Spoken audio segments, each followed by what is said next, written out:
Today I came to Mall De Goa like any normal day. There was a rush at the parking, so every car was waiting patiently in a queue, one behind another, slowly moving forward. Cars were in front of me, cars were behind me, everyone was doing their part, everyone was respecting the line.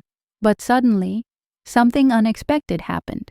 A rent cab from the side came out of nowhere and forcefully tried to cut the queue. Just pure attitude. I will go first, the rest don't matter. He didn't care that dozens of cars were waiting for their turn. He didn't care that people behind were patiently moving for minutes. All he cared about was breaking the line and entering in the middle. And sadly, he was successful. Just because no one wanted to create a scene, the whole queue had to adjust for him. This is not just about one car or one driver. This is about civic sense. This is about the respect we show each other on the road.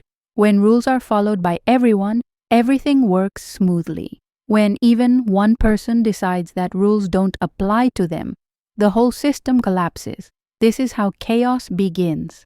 This is why traffic jams happen. Not because of the road, but because of the mindset.